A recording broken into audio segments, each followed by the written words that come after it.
would like to invite you to visit our pressing house and wine cellar. Therefore, we have to cross our beautiful garden, which looks amazing at the moment in the spring. A lot of green, and it feels fantastic to be here at the moment.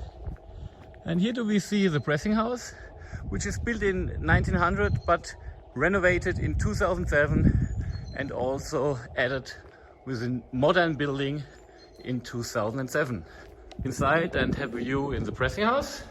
Here we do see old chalky walls together with modern architecture, and you do see the presses. It's 3 presses here, and of course a lot of stainless steel tanks for the sedimentation of the juice. So all the work is done here in the pressing house in harvest season, and then the juice runs down into the cellar. So all our fruits are picked by hand in the vineyards for sure, and intensely selected.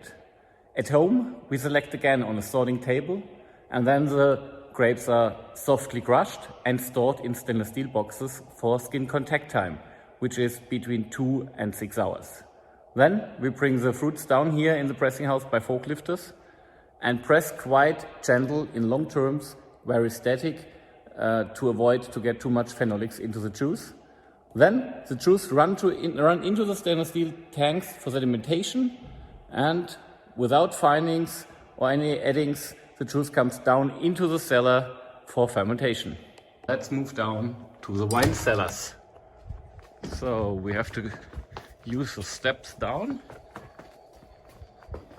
crossing the big stainless steel tanks, which are the blending tanks actually, and a short view in the small cellar, where we do have very old casks which are still in use, built in 1892, 1891, amazing oak casks which are still great for fermentation and storing the wine. We will be into the big wine cellar, which is still the heart of the estate. It's 6.5 meters deep in the earth, very, very good climate conditions. So it's always same temperature, very stable, high humidity all year long, perfect for fermentation and storing. As you see, we still believe in the big wooden casks, which is very important for our style of wine. So all the wines are doing fermenting naturally in the big wooden casks. We do not add any commercial yeasts. Everything is fermented spontaneously. The fermentation hour is around 30 days.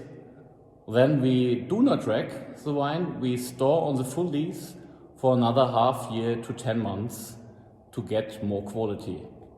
In spring, we do bottle the basic assortment, the estate wines and some of the village wines a little bit later. And end of summer, we do bottle the Premier Cru and the Grand Cru side single vineyard wines after 8 to 10 months on the lease. Let's go downstairs and check the Pinot wine cellar, which is directly behind here. This is the oldest part of the wine cellar, built in the Middle Age, and with different climate conditions, perfect for storing the Burgundy varieties.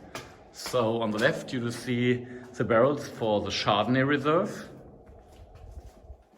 In front of us you do see the 600 liter Halbstück cask for storing Pinot Blanc reserve.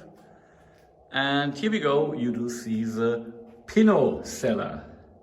We do grow our Pinots on very chalky soils, so therefore it's interesting for the texture of the wines, and of course these cool climate conditions in the Rhine Valley are very helpful for getting very elegant and delicious aromatics, and so Pinot Noir from Germany is getting more and more exciting. Days before, we just get the newest review from Robert Parker, and our estate Pinot is getting 90 points, which is very good for an entry-level Pinot, I guess.